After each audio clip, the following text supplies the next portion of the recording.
وحده لا شريك له وأشهد أن سيدنا محمدا عبده ورسوله اللهم صل وسلم وبارك على سيدنا محمد وعلى آله وأصحابه أجمعين سبحانك لا علم لنا إلا ما علمتنا إنك أنت العليم الحكيم رب يسر ولا تعسر اللهم فقهنا في الدين وعلمنا التأويل ولا حول ولا قوة إلا بالله العلي العظيم أما بعد. Alhamdulillah, kita bersyukur kepada Allah Subhanahu wa taala. Pada kesempatan malam ini kita dapat beriktikaf di dalam masjid. Jangan lupa mudah-mudahan kurnia nikmat dari Allah yang Allah berikan kepada kita untuk beriktikaf, untuk beribadah, untuk mendengarkan kalam Allah, untuk mendengarkan hadis Nabi sallallahu alaihi wasallam.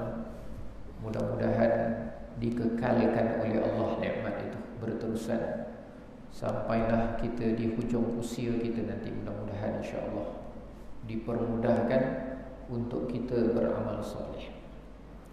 Tuan-tuan yang dirahmati oleh Allah, pada malam ini saya ingin ceritakan satu perkara yang mana berkenaan dengan sebahagian lafaz perkataan yang ada dalam selawat, yang mana di sebalik daripada itu sebenarnya ada riwayat-riwayat. Maksudnya macam ni, dia sebenarnya bertitik tolak pada satu cerita.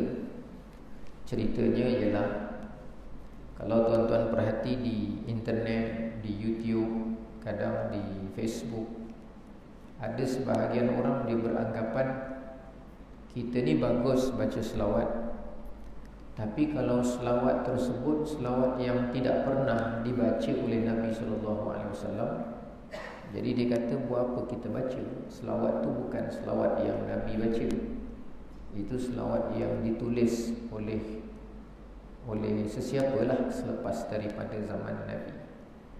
Macam tuan-tuan tengok, kita kan ada baca kalau apa tu, yang tawassalna bi bismillah, itu selawat apa nama itu? So orang selalu baca tu, bi ahlil badri ya Allah. Itu kan ada kan, dipanggil apa? Selawat badriyah. Kadang-kadang ada orang baca selawat Allahumma salli ala Muhammad tibbil qulubi wa dawaiha. Kan ada kan, dipanggil selawat apa tu? Selawat tib, selawat syifa. Adalah nama-nama dia, selawat syifa katalah, selawat penawar. Ada juga orang yang baca selawat macam imam-imam kita sering baca, Allahumma salli ala sayyidina Muhammadin salatan tunjina biha min jami'il ahwali wal afat jami'al hajat. Itu kan ada dibaca selalu, dipanggil selawat munjiah, selawat penyelamat. Yang syifa namanya selawat penawar. Nanti datang pula satu lagi dibaca selalu. Sekarang saya tengok sekolah-sekolah agama pun dah mula baca, Allahumma salli salatan kamilatan wa sallim salaman. Kan ada kan, dia panggil selawat apa tu? Ada orang panggil tafrijiyah, ada panggil selawat kamilah, ada panggil selawat apa, kamilah, tafrijiyah, selawat nariyah. Jadi kalau tanya selawat yang saya sebut tadi tu, selawat badriyah, selawat munjiyah, selawat itu kan semua selawat bukan yang dibaca oleh baginda Nabi SAW. Memang Nabi tak baca pun, kerana yang menyusun selawat tu kan ulama-ulama, para ulama kita yang menyusun.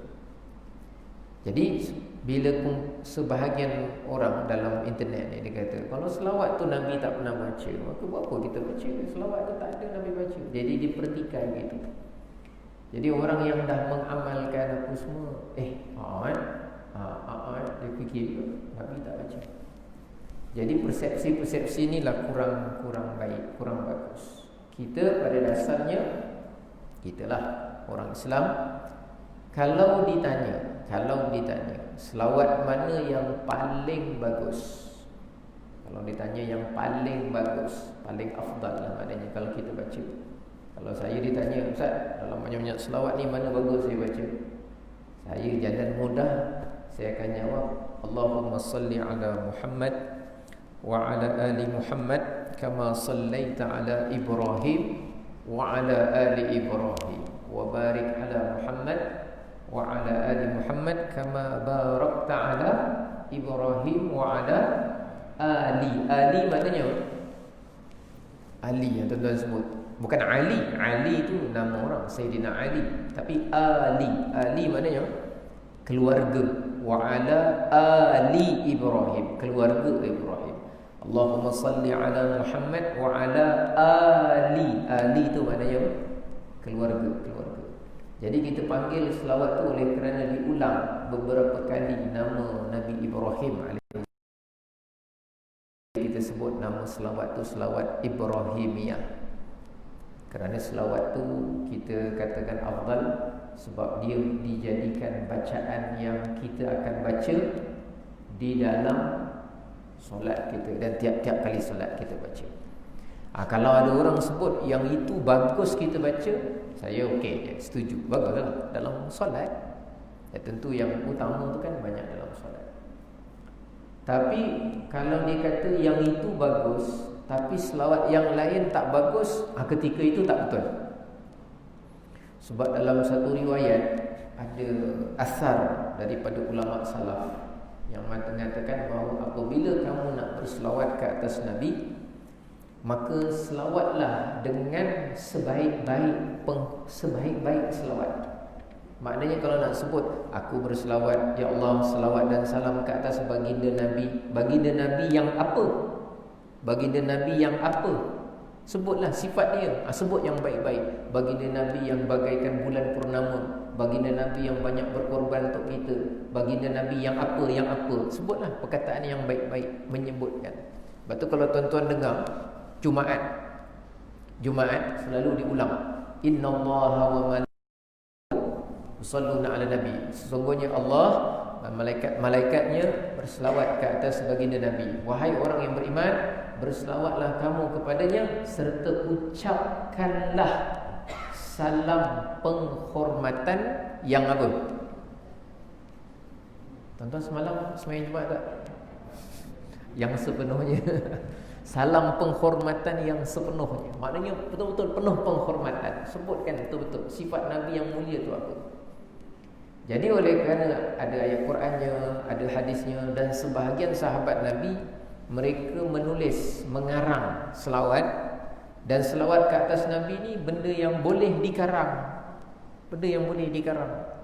Tapi mesti tahulah nak dikarang tu karangnya apa, dia kena tahulah. Tapi boleh dikarang. Jadi ada 2-3 sahabat Nabi yang mengarang selawat, maka ditiru oleh ulama-ulama selepas daripada mereka. Jadi mereka pun menyusun ayat-ayat untuk berselawat ke atas Nabi sallallahu alaihi wasallam. Tapi dalam setiap perkataan yang dia letak tu ada sebab, ada cerita. Kenapa dia tulis macam itu, mesti ada cerita. Sebab memang ulama-ulama kita tu kalau menulis sesuatu dalam urusan agama, penyerahan dan tawakal serta kebergantungannya kepada Allah tu tinggi. Macam Imam Bukhari kalau tulis hadis, solat dulu, mohon kepada Allah agar hadis yang dituliskan ni jangan silap, jangan apa, di samping dah semak, dah selidik apa semua, baru tulis.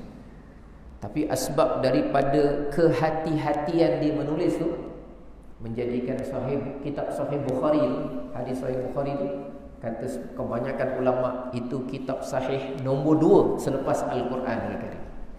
Al-Quran memang super sahih, tak boleh ingkar satu huruf pun. Ingkar satu huruf kan jadi kafir. Huruf yang ijma', huruf yang tak ijma' tak apa. Huruf yang ijma' tak boleh. Jadi yang kitab kedua paling sahih namanya Sahih Bukhari, kitab Sahih Bukhari. Surat khabar tak tahu nombor berapa sahih. Banyak cerita surat khabar tak masuk dalam senarai sahih tak sahih berita. Apa lagi WhatsApp. Jadi kalau tuan-tuan percaya berita WhatsApp berbanding Sahih Bukhari banding Al-Quran, kita ada masalah. Kita tak mampu mengukur yang mana ukuran benar dan ukuran yang salah. Okey, nak cerita tuan-tuan. Jadi contoh selawat syifa. Allahumma salli ala Muhammad. Ya Allah, selawatlah ke atas Nabi Muhammad. Tibbil qulubi wa dawaiha, penyembuh segala hati dan juga penawarnya. Rasulullah tu bagaikan penyembuh hati yang berpenyakit. Wa afiyatil abdani wa shifaiha, dialah penawar kepada segala penyakit-penyakit badan dan juga penawar kepada segala penyakit-penyakit jasad. Kalau ikutkan kita sebut begitu adalah pujian kepada Nabi SAW, kerana Nabi itu jadi asbab kesembuhan badan. Kenapa ulama tu sebut wa'afiyatil abdan, kesihatan, kesembuhan badan. Rasulullah tu keafiatan kepada badan-badan. Kenapa disebut begitu? Sebab Nabi ni jadi asbab kesihatan seseorang. Kenapa? Sebab ada cerita. Zaman Rasulullah, beberapa orang tak berapa sihat pernah datang kepada Nabi. Asbab daripada Nabi, dia sembuh. Tapi kita semua tahu yang menyembuhkan siapa hakikatnya? Allah. Semua orang tahu yang menyembuhkan hakikatnya Allah. Asbab, kan saya sebut asbab. Sebab. Tuan-tuan pergi pening kepala, demam, pergi klinik. Ambil ubat, makan ikut jadual, habiskan dia punya antibiotik. Lepas 2 hari baik. Yang asbabnya pergi klinik. Kita mengambil asbab tapi tidak bergantung kepada asbab, bergantung kepada Allah. Orang yang sakit di zaman Nabi, bila dia sakit, dia jumpa Nabi. Bukan maknanya dia bergantung kepada Nabi, tak, dia bergantung kepada Allah, tapi mengambil asbab. Asbab dia siapa? Baginda Nabi SAW. Kerana baginda itu berbanding obat, baginda itu lebih penawar daripada obat dari segi asbab. Hakikat dua-dua sama. Yang memberikan kesembuhan siapa? Allah Subhanahu Wa Taala. Para sahabat lebih tahu daripada kita. Dia lebih mantap daripada kita. Macam dulu saya cerita dengan tuan-tuan, ada satu sahabat Nabi SAW, nama dia Utbah bin Farqad. Yang saya cerita dia tu pernah kena penyakit gatal-gatal. Jadi ceritanya apa? Utbah ni satu hari datang terserempak berselisih dengan kawan-kawan. Lalu kawan-kawan bila terserempak dengan Utbah, dia bau badan Utbah ni wangi. Jadi negur, Utbah, engkau punya badan wangi, kau pakai minyak wangi apa? Kata Utbah, aku ni badan aku bau wangi, bukan pasal aku pakai minyak wangi. Habis kenapa wangi? Aku dulu ketika aku bersama dengan Nabi, pernah dulu aku kena gatal-gatal. Kan dia cerita gatal-gatal. Asabani syarab, aku kena gatal-gatal. Lalu diletak obat apa semua tak jalan, dah makin teruk. Akhirnya bila dah tak tahan gatal, dia cari siapa? Cari baginda Rasulullah SAW. Mengadu kepada Nabi, wahai Rasulullah, saya kena badan gatal-gatal Rasulullah, merah-merah, tak tahan. Lalu Rasulullah pun sebut apa? Tajarrad anta, buka baju kau. Buka baju. Lalu dia pun buka bajunya, lalu meninggalkan, menutup bahagian auratnya, tutup. Lalu ketika itu kata Utbah, Rasulullah ludah pada tangannya sendiri. Nabi ludah pada tangannya. Lalu kemudian dengan ludah baginda Nabi, Rasulullah sapu. Afiyatil abnani wa shifaiha. Rasulullah tu jadi asbab afiatnya badan orang dan juga dia punya penawar. Disapu begitu. Lalu kata Utbah, selepas Nabi sapu kepada badan aku, yang gatal-gatal tadi, merah-merah tadi, pada ketika itu juga hilang, habis semua hilang.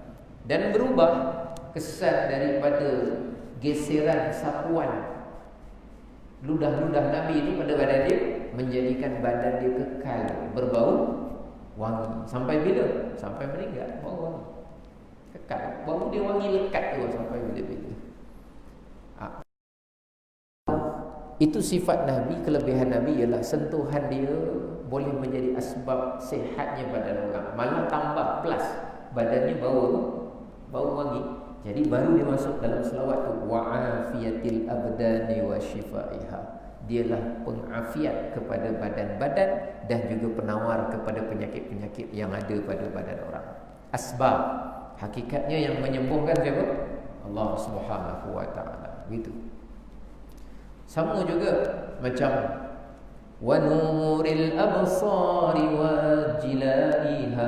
Ada baca wa jilaiha, ada baca wa dhiyaiha. Dia sinar, nur cahaya. Cahaya apa? Cahaya kepada penglihatan. Rasulullah tu bagaikan memberi cahaya kepada penglihatan. Kenapa? Oh, ada cerita. Ada cerita. Kenapa kita bagi contoh? Anta syamsun, anta badrun, anta nurun fawqa nuri. Itu kan pujian. Engkaulah matahari, engkaulah bulan purnama. Kau matahari itu maknanya apa? Bila dia ada, semua seluruh bumi semua dapat manfaat. Pokok dapat tumbuh, orang dapat beraktiviti, semua dapat lihat apa benda yang dia tak dapat lihat pada waktu malam. Jadi bila tengok matahari ni, manfaat dia banyak. Semua orang, semua makhluk dapat tumpang manfaat daripada matahari. Tapi hakikatnya yang berkuasa siapa? Allah, kerana Allah menjadikan matahari. Cuma manfaat dari matahari itu banyak. Jadi nak umpamakan bila dia munculnya semua orang dapat manfaat. Jadi diumpamakan Nabi itu anta syamsun, engkau bagaikan matahari. Pujian kepada Nabi SAW. Bila dia ada je, orang yang sakit sembuh, orang yang pening jadi sihat, orang yang kelang kabut jadi tenang, orang yang bermasalah jadi selesai. Itu namanya manfaat dia besar. Itu maknanya dimasukkan dalam selawat tu ada cerita dia. Ada cerita dia. Wa nuril absar, cahaya kepada penglihatan. Dulu ada seorang sahabat Nabi SAW. Saya pernah cerita dengan tuan-tuan lama dulu, yang namanya Qatadah. Dikatakan dia pernah terlibat dengan pertempuran, terlibat dengan pertempuran, bertempur, tiba-tiba senjata musuh kena pada mata dia. Kena mata dia, cedera. Lalu biji mata dia jatuh ke bawah. Jatuh. Bila dah jatuh, apa dia buat? Dia pun ambil kutip balik biji mata dia. Yang dia cari siapa? Dia cari baginda Rasulullah sallallahu alaihi wasallam. Wa nuril absari wa dhi'aiha. Cari Rasulullah. Lalu bila sampai ke depan Nabi SAW, Rasulullah tanya kepada Qatadah, "Ma hadza? Ini apa ni Qatadah?" Qatadah kata, "Hadza ma tara ya Rasulullah." Yang kau tengok itulah dia Rasulullah. Nak cakap mata pun dah tak sanggup nak. Yang kau tengok itulah dia wahai Rasulullah. Itulah dia. Tengok, mata ni. Lalu dia minta tolong kepada Nabi supaya kembalikan semula. Dia nak tengok, nak gunakan balik mata dia. Lalu Rasulullah ambil mata tersebut, Nabi masukkan semula. Rasulullah tutup, sapukan begitu saja, terus matanya berfungsi sebagaimana biasa. Dalam riwayat tambahan, bila sahabat Nabi tanya kepada Qatadah, macam mana mata engkau sekarang? Dah disembuhkan oleh Rasulullah. Kata Qatadah, mata yang disembuhkan oleh Nabi ni, yang Nabi dah rawat ni, lagi terang. Wa nuril absari wa dhiyaiha. Lagi terang, aku nampak lagi jelas berbanding mata yang sebelah yang dah lama ni pakai. Jadi maknanya ulama dia masukkan dalam selawat tu, di balik itu ada riwayatnya, ada ceritanya. Jadi pujian kepada Nabi dalam selawat-selawat yang dibacakan. Sama juga kalau tuan-tuan baca yang selawat apa tu tafrijiyah, tu bagus tu. Tuan-tuan baca, fahamkan makna dia, mohon kepada Allah supaya dengan asbab fadilat, kelebihan, barakah, mukjizat, kebaikan daripada membaca selawat tersebut. Apa maksud tafrijiyah? Tafrij tu maknanya apa? Tafrij maknanya membukakan jalan untuk selesai. Membukakan penyelesaian jalan untuk selesai. Untuk selesai masalah, untuk keluar daripada kekusutan, untuk tercapai benda yang susah nak didapat. Itu namanya tafrijiyah. Datang daripada perkataan farjun. Farjun maknanya lorong. Waktu orang perempuan, dalam bahasa kita kalau sebut faraj, maknanya orang perempuan punya bahagian. Bahasa Arab faraj tu maknanya lorong jalan. Farraja, lorongkan. Tuan-tuan baca dalam tahlil ada doa dia, ya mufarrij farrij, wahai yang membukakan lorong jalan, bukakanlah lorong jalan bagi kami. Nak penyelesaian dalam hidup ni, banyak kita ada ujian dan cubaan. Ya mufarrij farrij, farrij anna humumana. Kan ada kan dalam tahlil dibaca. Itu daripada perkataan tu. Selawat, mudah-mudahan dengan sebab itu tercapai penyelesaian yang kita nak dalam kehidupan. Dan dalam cerita tu, dalam selawat tu, memang semuanya berkaitan dengan penyelesaian. Allahumma salli salatan kamilatan wa sallim salaman. Ya Allah, selawat dan salam dengan selawat yang sempurna ala sayyidina Muhammadin alladhi, ke atas Nabi Muhammad yang Muhammadin alladhi, ke atas Nabi Muhammad yang apa?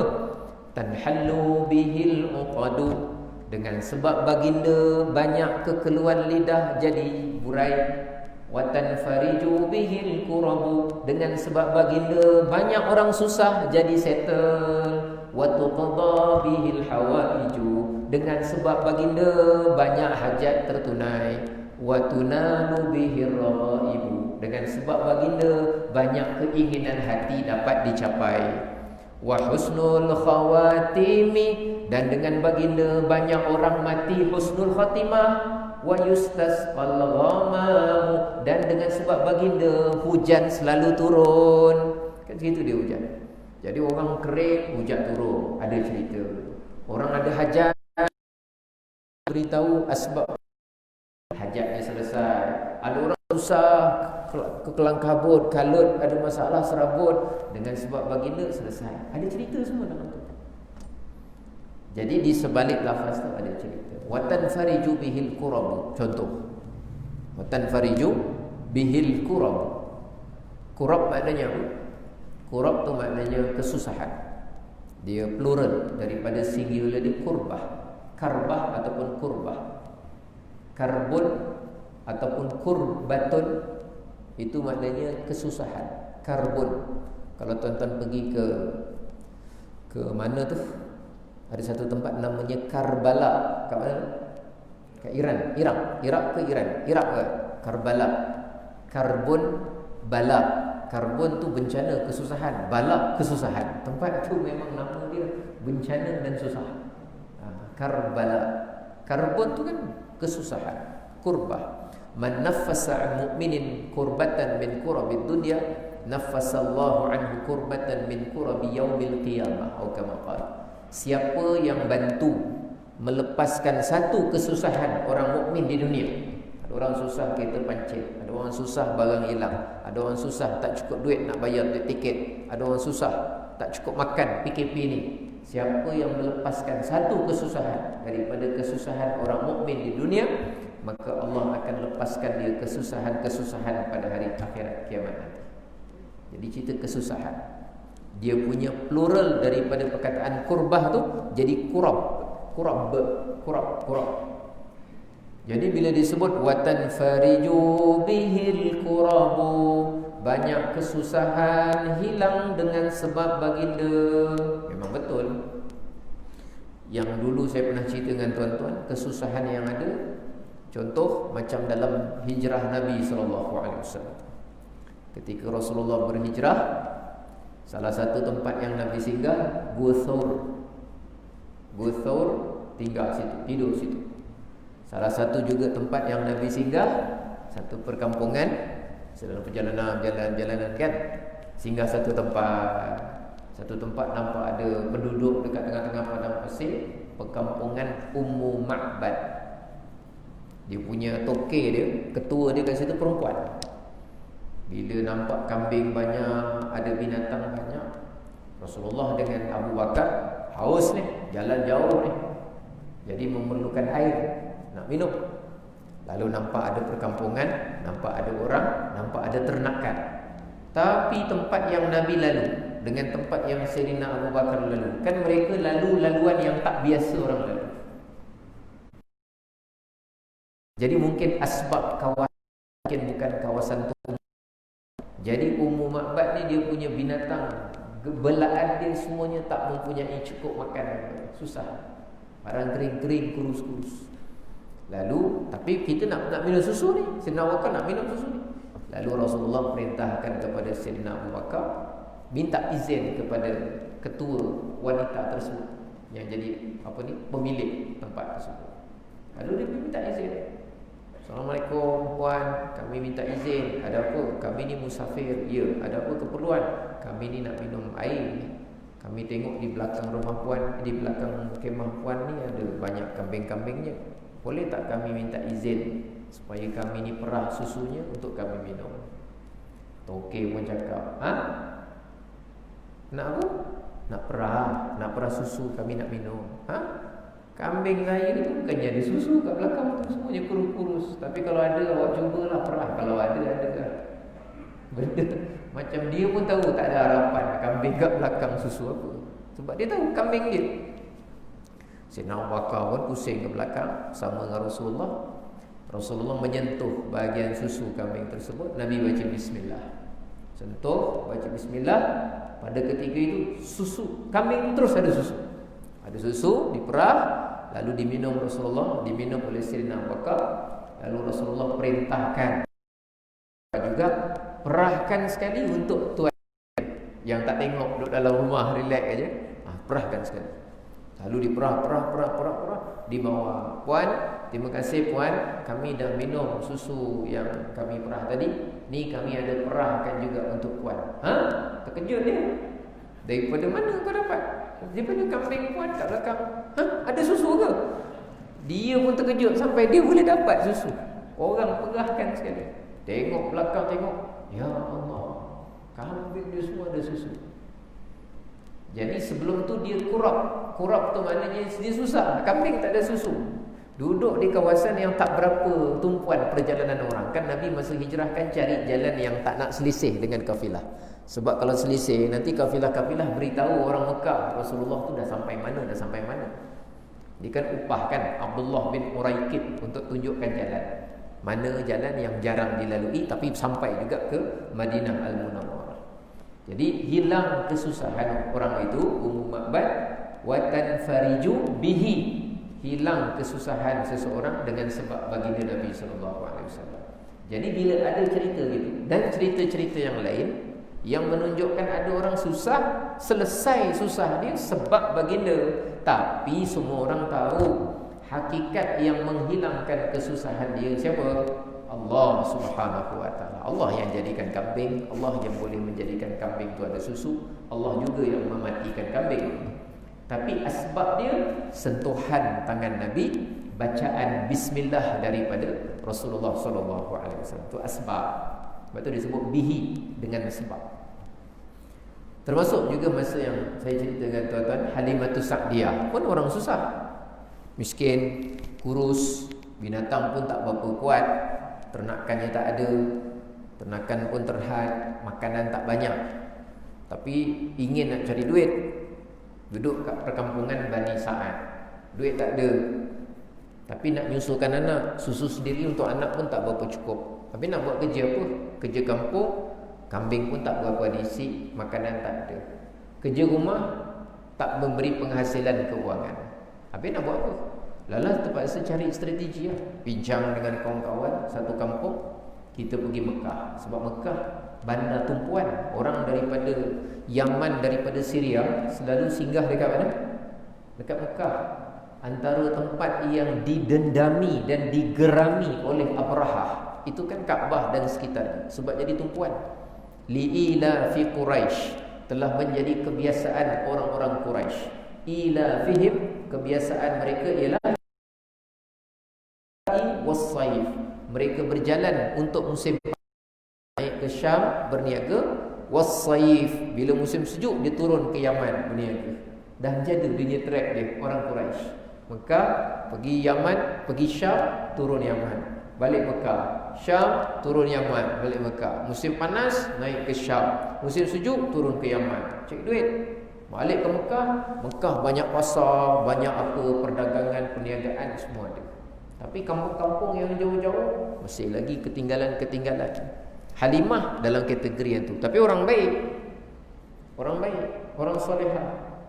Jadi pergi ke Mekah dengan tujuan mudah-mudahan dapatlah duit nak ngupah nyusu.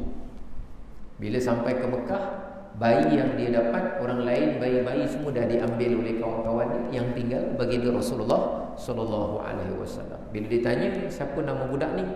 Budak ni namanya Muhammad. Oh, mana bapaknya? Bapaknya dah meninggal. Dalam hati, harapan tadi nak dapat anak orang kaya supaya salam keruknya tebal sikit. Kejap lagi dapat anak yatim. Tak tahu salam keruk ni salam keruk ke keruk tak bersalam. Tinggal keruk je, salam dah tak ada. Keruk je, tak tahu. Tahu ni dapat apa. Tapi oleh kerana cenderung hatinya tertawan dengan indahnya, cantiknya Rasulullah tu, akhirnya diambil. Tanpa menolak, diambil. Ambil, disusukan baginda Nabi, datang dekat kepada tubuh dia. Lalu tiba-tiba Allah jadikan dia tu memiliki susu yang cukup untuk Rasulullah, malah cukup untuk anaknya. Malah binatang yang tadi dia bawa tunggang pun tiba-tiba cergas dan ada susu pada binatang tersebut. Lepas dah susu, balik ke kampung dia. Balik kampung, tengok kat rumah, kambing-kambing dia pun jadi gemuk. Padahal selama ni kurus. Selama ni dia dalam keadaan susah, kurap. Tapi watan fariju, hilang kesusahan. Sebab tu orang-orang kampung di Bani Sa'ad dulu, bila Halimah balik saja tengok kambing-kambingnya gemuk, orang kampung pun cakap dengan hamba-hamba abdi dia, khadam-khadam dia. Dia kata, wahai khadam, engkau bawa kambing kita ke mana? Cuba engkau bawa kambing kita, kau tengok tu Halimah punya kambing gemuk-gemuk, entah padang mana, rumput mana dia makan. Cuba bawa kambing kita pergi kat rumput situ. Padahal Halimatus Sa'diyah, kambing dia gemuk bukan sebab makanan. Makanan kan asbab. Kita ni makan kenyang, makanan tu kan asbab. Ada orang bila asbab tu ditarik, makan banyak mana pun tak kenyang. Itu cuma asbab kenyang saja. Ada orang dengan makanan jadi asbab kenyang, Allah jadikan kenyang, maka kenyanglah dia. Makan-makan kenyang. Tapi ada orang dia makan, tapi Allah tak bagi dia kekenyangan. Jawapan dia makan dah 5 pinggan, tak kenyang-kenyang juga. Ada orang macam tu. Malah kadang memudaratkan, tak rasa kenyang, makan lagi. Ada orang mungkin dia tak makan, tapi Allah bagi dia kenyang. Mungkin saja. Itu semua asbab saja. Hakikat yang menjadikan adalah Allah Subhanahu wa taala. Jadi watan fariju bihil qurab. Jadi ada kesusahan-kesusahan yang hilang dengan sebab baginda Rasulullah sallallahu alaihi wasallam. Barulah ditulis, ulama kita tulis dalam selawat. Watan fariju bihil qurab. Sama juga tuan-tuan yang dirahmati oleh Allah, kita ambil lafaz yang lain sebagai contoh. Bila disebut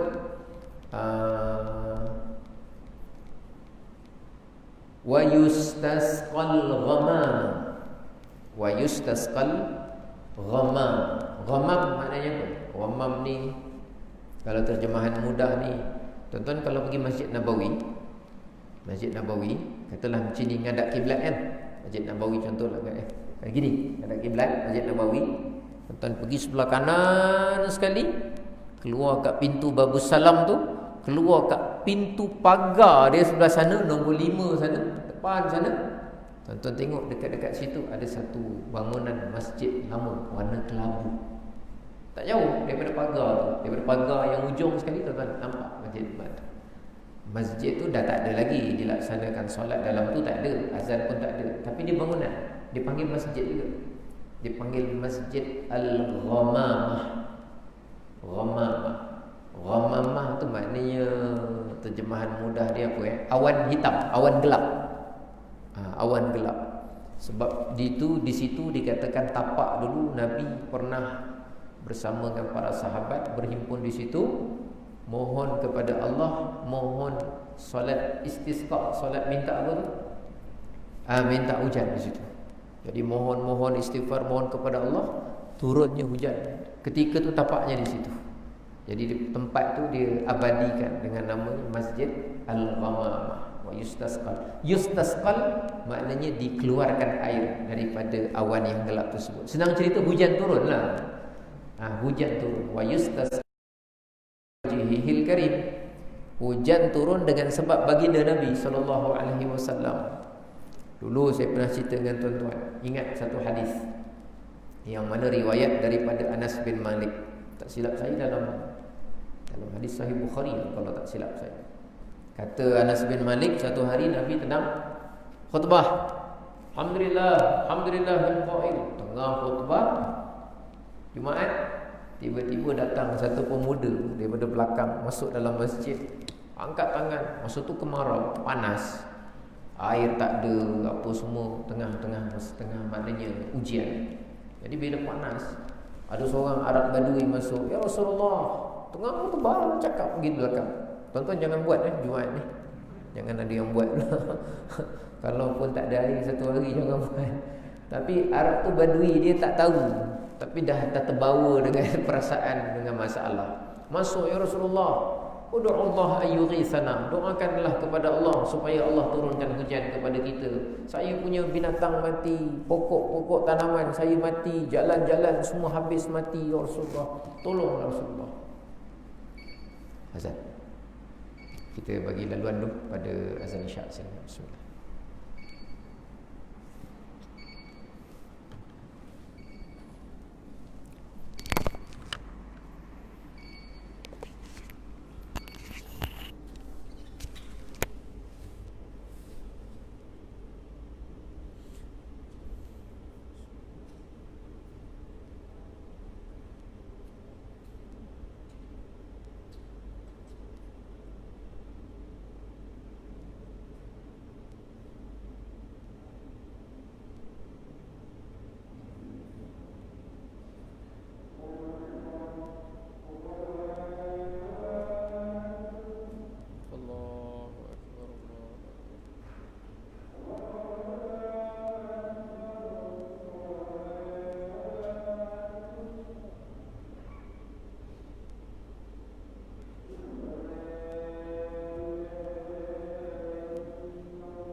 Bismillah. Baik, tuan-tuan yang dirahmati oleh Allah. Jadi hujan turun dengan sebab baginda Nabi. Jadi ada ceritanya, wa yustasqal ghamamu biwajhihil karim. Bila orang tu masuk, Rasulullah, tolong doakan saya. Tuhan doakan kami supaya hujan turun, tolong doakan kepada Allah. Lalu Rasulullah pun terus berdoa masa di khutbah. Allahumma aghithna, Allahumma aghithna, Allahumma aghithna. Ya Allah, turunkan hujan kepada kami, ya Allah. Turunkan hujan kepada kami, ya Allah. Turunkan hujan kepada kami, ya Allah. Kata Anas bin Malik, Lepas Nabi doa, aku lihat dari dalam masjid, dia nampak kat luar terus gelap. Gelap, awan ramam, awan gelap. Gelap kat luar, hujan pun turun. Besok Sabtu hujan turun, Ahad turun, Isnin turun, Selasa turun, Rabu turun, Khamis turun, tak berhenti-berhenti. Kata Anas bin Malik, "Ma ra'ayna syamsa sittan." Kami tak dapat tengok matahari 6 hari. 6 hari. Sebab doa daripada Nabi disebut hujan tu. Lalu bila Jumaat lagi satu, Nabi tengah khutbah, brother yang datang minggu lepas datang lagi. Datang balik, "Ya Rasulullah, tolong doakan supaya hujan berhenti Rasulullah. Saya punya tumbuhan mati, apa semua mati juga." Benda yang sama dia sebut. Lalu Rasulullah pun doa, Allahumma hawalaina la alaina. Ya Allah, jadikanlah hujan ini turun di sekitar kami, tapi bukan direct atas kami. Jadi kita jangan minta hujan diberhenti, hujan rahmat, hujan kebaikan, tapi minta supaya hujan tu turun di sekitar kita, tapi tak direct atas kita. Begitulah. Kalau tuan-tuan nak panggil ilmu ahli hujan ke apa ke, tu pulanglah. Tapi ceritanya doa, mohon kepada Allah supaya hujan tu turun di sekitar kita. Tuan-tuan buat kerja kahwin kan? Buat kerja kahwin, kita ni bukan tak suka hujan, jangan benci hujan. Minta-minta lah, janganlah hujan, nanti dululah. Jadikan hujan, ya Allah, kalau hujan, jadikan hujan yang bermanfaat. Macam kalau hujan je kita kan doa, Allahumma sayyiban nafi'ah. Ya Allah, jadikanlah hujan ini hujan yang bermanfaat. Macam mana dia jadi manfaat? Tuan-tuan serah kepada Allah, dia akan jadi manfaat, insya-Allah. Kalau hujan tu Allah nak jadikan dia manfaat kepada kita, dia akan jadi manfaat. Walaupun kita punya sifir, orang tak datanglah, apa itu tu sifir kita, zahir kita. Kita jangan kira sifir kita saja. Kita sifir anugerah daripada Allah tu. Jadi kita minta supaya hujan yang bermanfaat. Kalaupun kita perlu supaya hujan tu jangan hujan banjir kilat ke apa, Allahumma hawalaina la alaina. Ya Allah, turunkan hujan tu di sekitar kita, tapi bukan direct ke atas kita. Itu dari segi adab kita lah, doa mohon kepada Allah. Jadi nak cerita pada tuan-tuan, Nabi menjadi asbab kepada hujan turun, tapi hakikat yang menurunkan hujan tu siapa? Allah. Semua orang tahu, sahabat Nabi pun tahu. Yang datang masuk dalam masjid tu minta macam tu pun dia tahu Allah yang menurunkan hujan. Cuma kenapa dia minta Nabi yang doakan? Asbab. Kerana Nabi ni, dia Nabi, dia ahli syurga, doa dia makbul, dia orang soleh, super kepada segala orang-orang yang soleh. Itu kan asbab. Padahal kalau dia nak doa sendiri, dia boleh doa sendiri.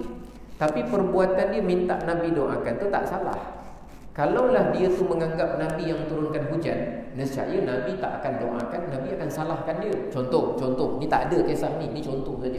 Katalah dia masuk dengan perasaan dan keyakinan Nabi yang turunkan hujan. Wahai Nabi, Rasulullah, tolonglah turunkan hujan. Nescaya Nabi tak akan doa. Nabi akan kata, engkau syirik kepada Allah. Nabi akan salahkan.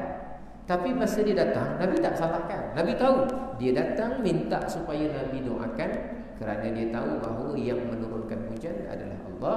Cuma Nabi itu asbab. Kerana asbab doa didoakan oleh Nabi, insya-Allah hujan akan turun. Jadi itu namanya tuan-tuan, beberapa sifat istimewa Nabi dalam riwayat-riwayat dimasukkan dalam lafaz selawat ke atas baginda Rasulullah sallallahu alaihi wasallam. Jadi mudah-mudahan kita jadi orang yang suka berselawat.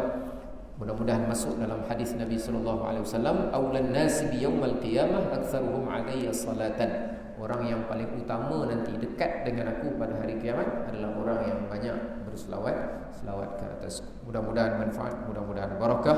Wassallallahu ala sayyidina Muhammad wa ala alihi wa sahbihi wa baraka wasallam. Walhamdulillahi rabbil alamin. Wabillahi taufiq wal hidayah. Assalamualaikum warahmatullahi wabarakatuh.